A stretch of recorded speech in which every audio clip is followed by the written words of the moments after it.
님, 오늘 귀한 주일을 주셨습니다. 이 복된 주일에 우리 성도들 온라인 예배를 드리고 있는 성도들 어디 있든지 온전한 예배자가 되게 하시고 하나님 기뻐하시는 우리 모두가 되어질 수 있도록 복을 내려 주옵소서.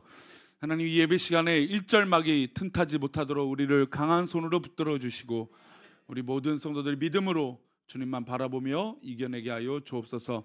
감사하고 거룩하신 예수 그리스도 이름으로 기도하옵나이다. 아멘. 우리가 삶을 완벽하게 살 수만 있다면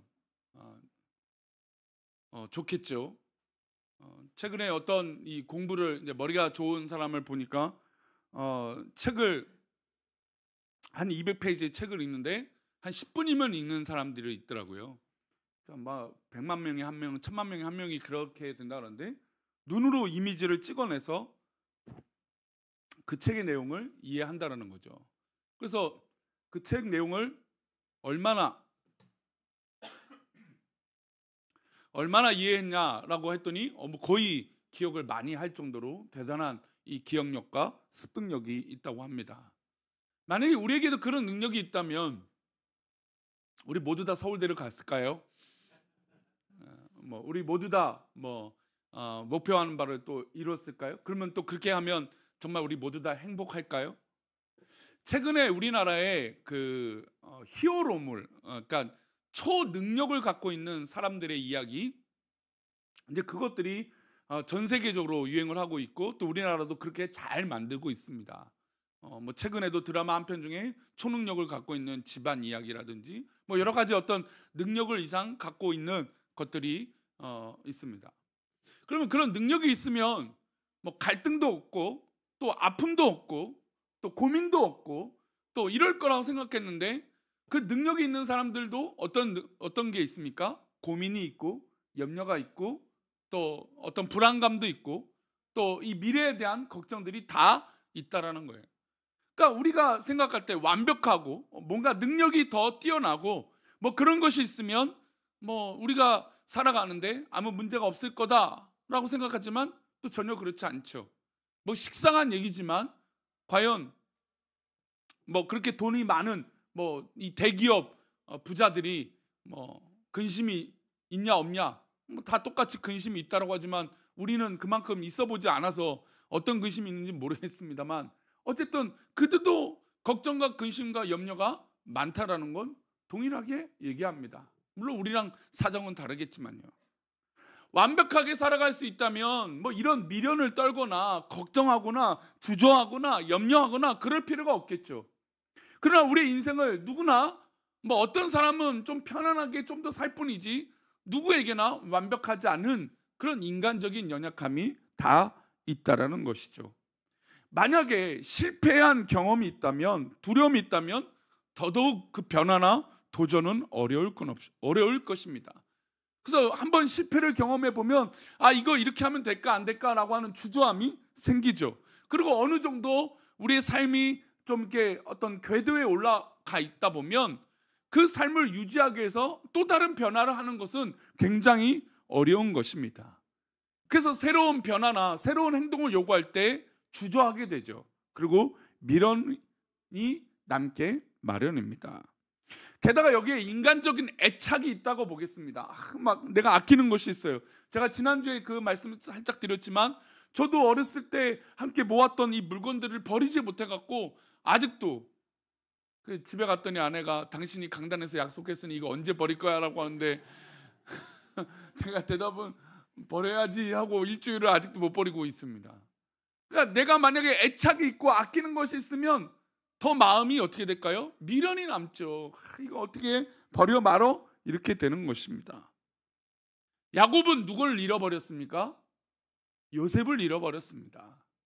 자기가 정말로 사랑하고 정말 아꼈던 아들인데 정말 들짐승에게 죽었다라고 하는 이 아들들의 말을 듣고 그냥 죽은 줄 알았습니다.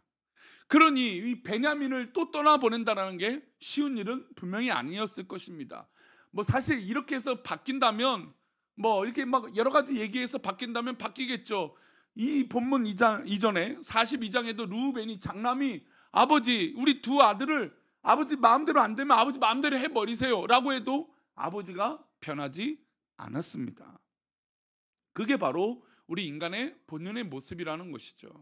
우리가 어떤 해야 될 것이 있고 또 도전할 것이 있는데 우리가 믿음으로 그것을 옮기지 못할 때가 많다라는 겁니다. 더 중요한 건 내려놓지 못하고 우리가 머뭇머뭇거릴 때가 많다라는 것이죠. 그러면 우리가 내려놓는 것을 어떻게 해야 될까요? 한번 따라할까요? 좀 작은 소리로. 전적으로 하나님을 신뢰해야 된다. 이게 너무나 당연한 거예요. 이 믿음의 삶에서 우리가 내려놓고 미련 없이 행동으로 옮기는 건 전적으로 하나님을 신뢰하면 가능한 것입니다. 그런데 우리가 왜 하나님을 전적으로 신뢰하지 못할까요? 왜 우리는 계속해서 내려놓지 못하고 미련을 떨고 있는 것일까요?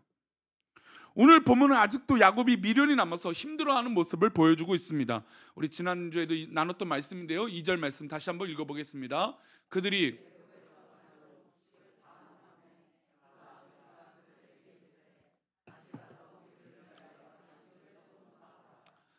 드디어 이 곡식이 떨어져 버렸습니다. 이미 진작에 장남이 아버지 우리 양식을 구하고 이 베냐민을 데려가야 됩니다라고 말했지만 이 아버지는 변하지 않았습니다. 곡식이 다 떨어지고 먹을 것이 다 떨어지고 다 없어 봐자야 그제서야 후회를 합니다. 사실 우리에겐 이런 후회를 하기 전에 빨리 내려놓는 것이 필요해요. 그런데 우리가 그러냐 이거예요. 그러면 뭐 다 이미 우리가 잘 선택하고 완벽하게 살았죠. 우리도 사실은 야곱을 지난주 제가 말씀 가운데 참 어떻게 보면 흉을 본 거지만 그러나 우리도 똑같지 않습니까? 우리도 가만 보면 그냥 변화하고 도전하고 또 새 힘 내면 되는데 우리는 계속해서 주저하고 미련을 남기고 행동하고 그렇게 행동하지 못하고 있다라는 것이죠. 곡식이 다 떨어졌습니다. 먹을 것이 없습니다. 그제서야 아버지가 말합니다. 그것도 자 제대로 사오라고 얘기합니까? 아니에요. 조금만 사오라고요. 조금만. 어떻게 양식을 조금만 사옵니까? 이렇게 흉년이 심한데 풍년이 7년 동안 있었고 흉년이 이전의 풍년보다 더 어려운 흉년이 7년이나 있었는데 어떻게 양식을 조금만 사올 수 있겠어요? 게다가 가족이 뭐 한둘입니까? 이 엄청난 식구가 다 밥을 먹어야 되는데 음식을 먹어야 되는데 조금이란 건 있을 수 없죠. 어떻게 보면 하나님은 풍년의 7년과 흉년의 7년을 바로 야곱을 변화시키고자 하시는 하나님의 놀라운 시간과 그 형제들을 변화시키는 그의 아들들을 변화시키는 시간이었습니다. 그러나 당사자인 이들은 그것을 이해할 수 있을까요? 이해 못하죠. 우리 자녀들을 키워보시면 알겠지만 야, 이 시간이 너에게 소중한 시간이야. 이 시간이 너에게 참 중요한 시간이야 라고 얘기해 줍니다. 그러나 당사자인 자녀들은 이게 중요한 시간인지 소중한 시간인지 압니까? 대부분 잘 모르죠. 인생에 중요한 시기가 있으면 그 중요한 시기대로 행동을 해야 되지만 우리는 그렇게 하지 않아요.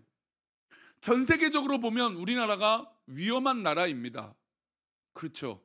북한에 핵무기가 존재하고 뭐 휴전이든 뭐 정전이든 지금 뭐 이런 상태이지만 언제든지 전쟁이 촉발될 수 있는 상황이에요. 뭐 지금 팔레스타인 지역, 지금 이스라엘 지역은 전쟁을 하고 있습니다. 러시아가 일으킨 전쟁은 벌써 2년이 가까운 시간이 지나가고 있습니다. 그런데 이들이 변화가 있습니까? 없습니까? 없어요. 이스라엘은 어떤 행사가 있었냐면 이 폭탄 테러 있기 직전에 뮤직 페스티벌이 있었어요. 그리고 다음 달에는요 테니스 대회라고 하는 엄청난 대회가 일어난대요. 좋은 대회가 있게 된다는 것이죠. 그런데 이 사람들이 이런 위험이 몰랐을까요? 사실 언제나 우리 전 세계에서 테러 위험이 제일 많은 데는 어디입니까? 이스라엘과 가자 지구예요. 테러 위험이 가장 그 팔레스타인 지역이죠. 이스라엘 지역 땅이죠. 가장 테러가 많이 일어나는 땅이에요. 뭐 유럽도 마찬가지지만. 그런데 거기 있는 사람들은 어떨까요? 심지어 제가 아는 선교사님도요. 그냥 지금 얼마 전에도 폭탄 테러가 있었는데도 편안해요. 큰 어려움 없이, 큰 문제 없이 그냥 그렇게 살아가는 거예요. 그러니까 사람들은요 참 희한한 게 어려움이 있어, 무서워, 잘못됐어, 큰일 나. 하지만 그 큰일을 어떻게 해야 됩니까? 직접 겪지 않으면 그것을 고민하지 않아요. 그게 사람이라는 거죠.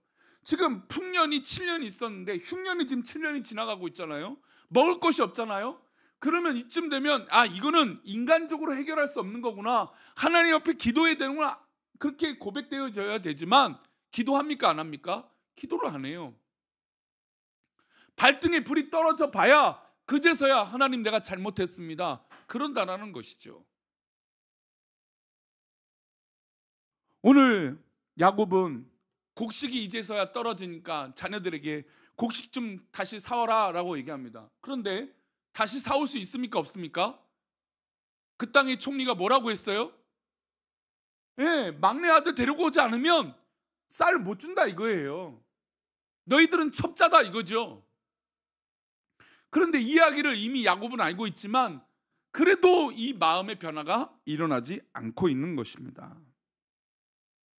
그래서 이 이야기 끝에 유다가, 넷째 아들인 유다가 이렇게 얘기를 합니다.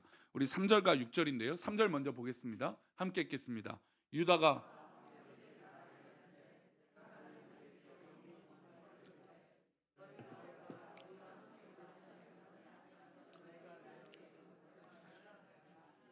아버지가 야 쌀 조금만 먹을 거 조금만 사라 이 지금 말도 안 되는 이 부탁에 유다가 아버지 그 사람이 우리에게 엄히 경고했습니다. 막내 아들 이 아우를 데리고 오지 않으면 우리 얼굴 그러니까 음식을 구할 수 없습니다라고 말했습니다. 그러니까 이 이야기를 이미 야곱은 알고 있었습니다. 우리가 인생을 살아갈 때 우리 앞에 있는 이 답을 모를까요?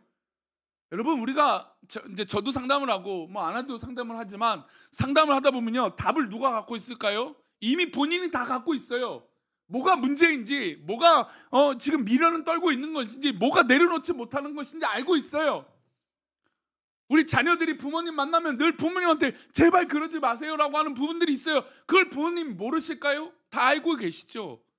근데도 안 되는 것들이 있어요. 지금 이야기를 야곱이 모릅니까? 알고 있는 얘기죠. 근데 유다가 이야기를 다시 꺼냈습니다. 그리고 아버지를 설득했어요. 그리고 6절의 이야기를 이렇게 합니다. 6절입니다. 함께 읽겠습니다. 이스라엘이 이르되 너희가 어찌하여 너희에게 또 다른 아우가 있다고 그 사람에게 말하여 나를 괴롭게 하느냐. 자, 똑같은 얘기를 또 하는 겁니다.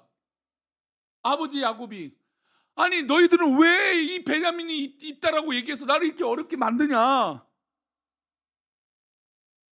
왜 이렇게 힘들게 만드냐.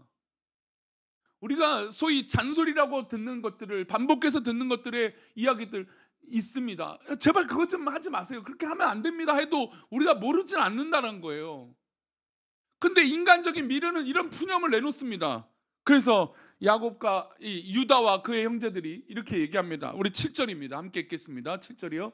그들이 이르되 그 사람이 우리와 우리의 친족에 대하여 자세히 질문하여 이르기를 너희 아버지가 아직 살아 계시느냐 너희에게 아우가 있느냐 하기로 그 묻는 말에 따라 그에게 대답한 것이니 그가 너희 아우를 데리고 내려오라 한 줄을 우리가 어찌 알았으리이까.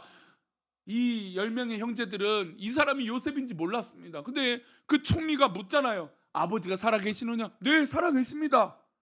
야, 너희 친족들이 어떻게 있느냐? 네, 잘 있습니다. 그리고 너희 아우가 있느냐?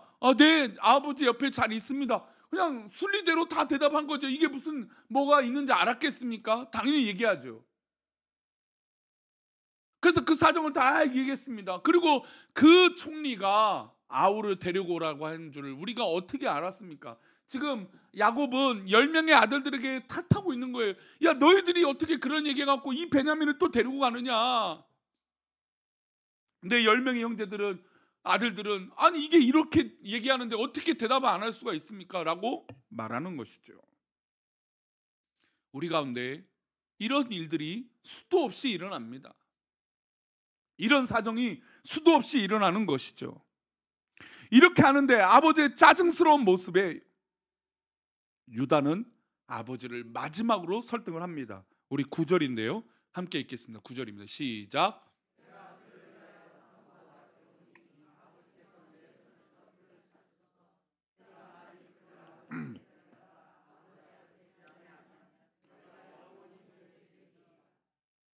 사실 이 구절은 성경의 역사 가운데 또 이 족보의 역사 가운데 아브람과 이 다윗의 후손과 또 예수 그리스도가 이 땅에 오시는데 아주 중요한 이 족보의 열쇠가 됩니다.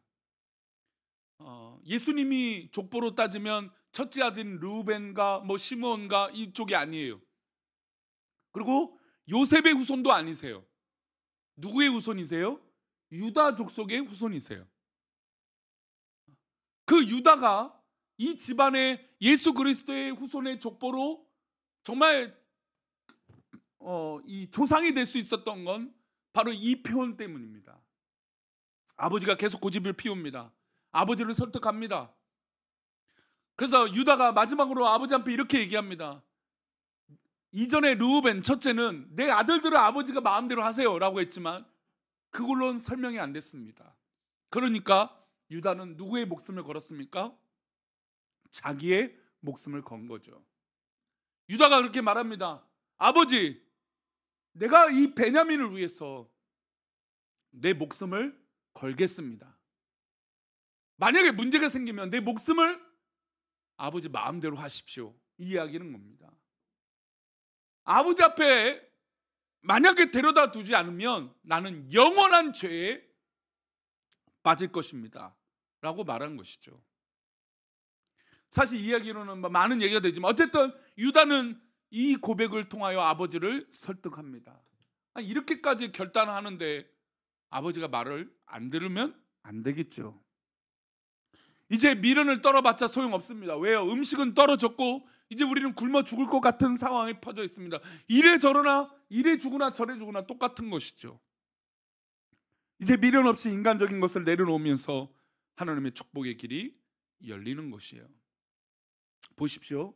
이제 이 미련을 또 이 내려놓음을 통해서 하나님의 인도하심을 경험하는 거예요. 자, 이 고집을 꺾으면, 이 염려를 꺾으면, 자, 그래서 10절에 이 가족들이 말을 합니다. 함께 읽겠습니다. 우리가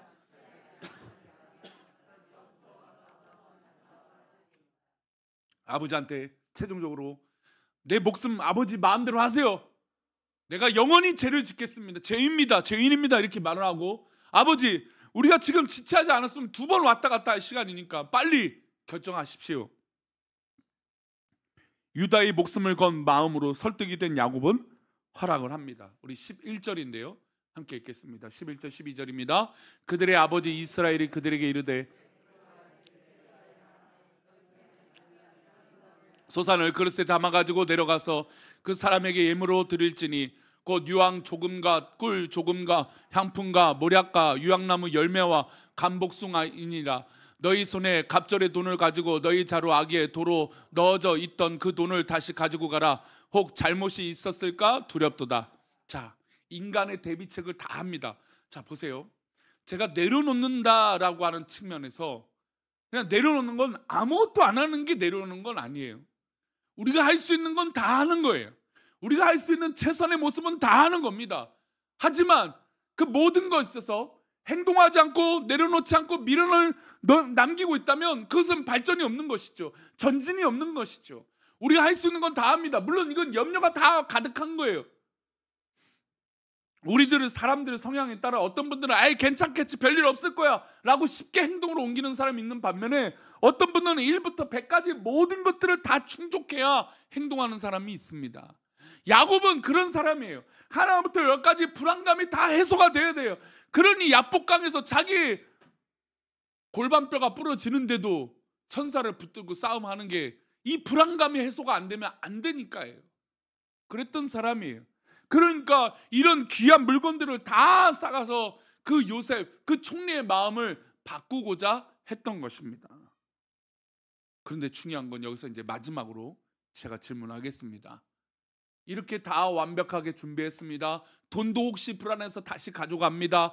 염려했습니다. 자, 이렇게 된다고 해도 우리가 계획한 대로 될까요? 안 될까요? 안 되는 게 우리의 인생이라는 거예요. 오늘 우리 이 중요한 주제는 바로 여기에 있습니다. 이렇게 다 해도 완벽하게 해도 뭔가 해결이 안 되는 문제가 있다라는 것이죠. 그 문제의 열쇠의 주인공은 누구이실까요? 우리 하나님이시라는 겁니다. 아직까지 이 야곱의 이름에, 야곱의 입에서 누가 등장하지 않았습니까? 하나님의 이름이 등장하지 않고 있어요. 아직은 괴롭다. 왜 너희들은 이런 말을 해갖고 나를 이렇게 어렵게 만드느냐. 그리고 유다가 목숨을 걸겠습니다. 그제서야 이제 설득이 돼서 모든 진귀한 물건과 돈을 가지고 갑니다. 근데 아직도 이 입술에서 하나님이라고 하는 이름이 등장하지 않아요. 최근에 신앙생활을 하시거나 오래간만에 신앙생활 하시는 분들의 고백을 듣거든 이제서야 자기의 입에서 하나님의 이름이 나오는 거예요. 그러니까 교회 갈 수 있는 마음이 생기는 거죠. 세상 사람들은 모릅니다. 믿음이 없는 사람은 모릅니다. 왜 우리 입술에서 하나님이라고 하는 이름이 나와야 되는지 모르는 것이죠. 아직 야곱과 그의 가족들은 하나님 앞에 묻지 않고 있어요. 이런 준비들을 완벽하게 했지만 내려놓지는 못했던 거예요. 뭐예요? 하나님이 이것을 결론 내어준다는 것이죠. 요셉이 왜 이렇게 하고 있습니까? 7년의 풍년과 7년의 흉년을 통해서 온 가족을 살려주시게 한 하나님의 계획이 있다는 걸 깨닫게 하기 위함이었다는 것을 이 가족들이 모르고 있었다는 것이죠. 그러니 이 문제는 처음부터 끝까지 누구의 손에 있었던 것일까요? 하나님의 손길 위에 있었던 것이죠. 우리는 불안해서 여러 가지 안전장치를 해둡니다. 그런데요, 우리가 아무리 안전장치를 해놔도 불안한 것이 인간이에요. 원래 이스라엘이요, 로켓이나 미사일 폭격에 완벽한 이 방어가 있었던 나라 중에 한 나라입니다. 우리가 그 유명한 아이언돔 이래갖고 미사일이 날아오는 거 딱 신호가 잡히면 미사일을 공중에서 격추해갖고 잔해물 없이 딱 땅에 떨어뜨리는 것이었습니다. 그 기술로 수많은 미사일 공격에 방어를 잘 해왔어요. 근데 이번에 어땠습니까? 수천 발 수백 발이 떨어져서 수많은 사람들이 사상을 잃었습니다. 어떤 사람들은 이렇게 얘기합니다. 이스라엘이 자초한 일이다. 이번에 누가 자초한 일이다. 저는 이런 자꾸 진영과 어떤 그런 옳고 그름을 따지는데 빨리 전쟁이 끝나고 저기 일반 시민들이 최대한 죽지 않는 것이, 전쟁으로 인해서 피해가 없는 것이 제일 중요한 겁니다. 왜냐하면 하마스든 이스라엘의 강경파든 이 정치적인 세력 때문에 싸우는 것들이 훨씬 더 크기 때문이죠. 그러니까 아무리 완벽한 무기가 있더라도요, 또 다른 무기가 나와요. 아니, 코로나 보세요. 하나 막았다 했더니 또 다른 변종이 나와요. 그거 막았더니 또 다른 변종이 나오죠.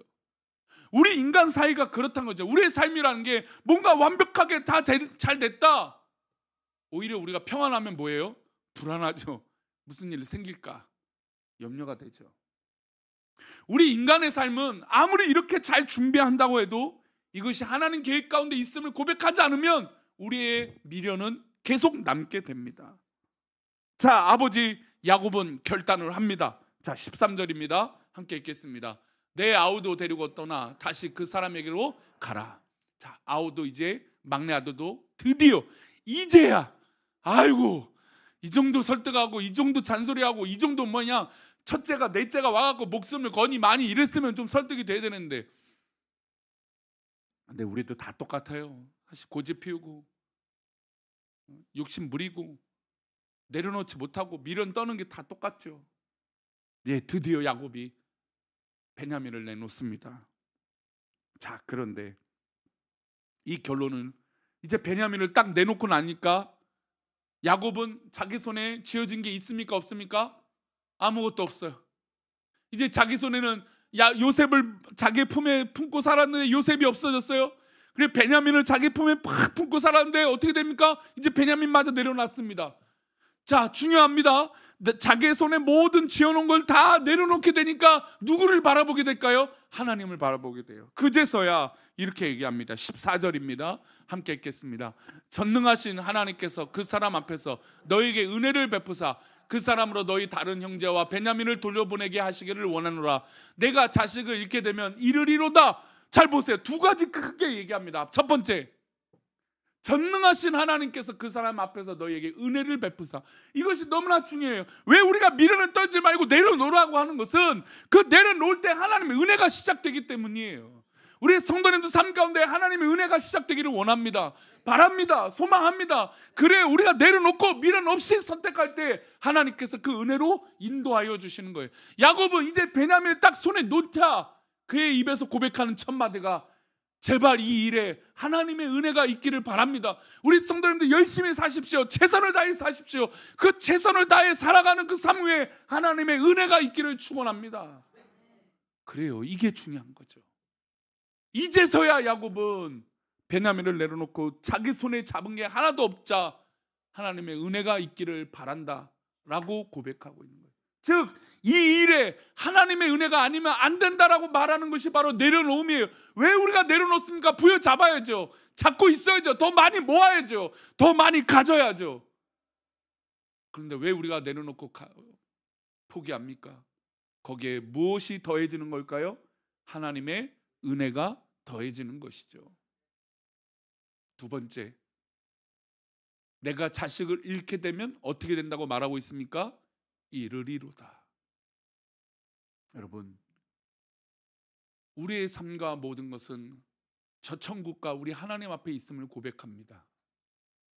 오늘 우리 노목사님 어머니의 소처럼 소식을 들으면서 또 우리 성도들이 여러 아픔과 수술을 앞두고 병원의 진료를 계획하고 있는 그런 모습을 보면서 이 목사는 늘 강건하기 위해서 기도합니다.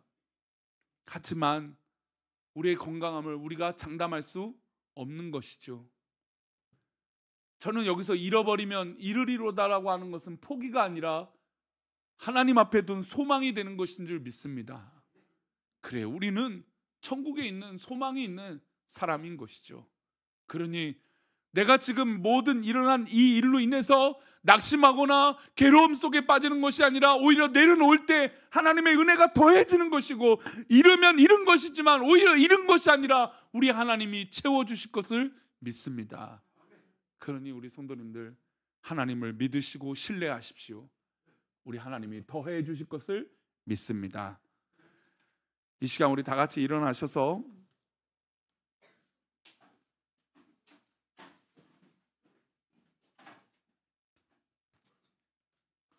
우리 함께 기도해라고 하는 찬양을 한번 하겠습니다. 하늘 문을 여시고 은혜의 빛이 이 땅 가운데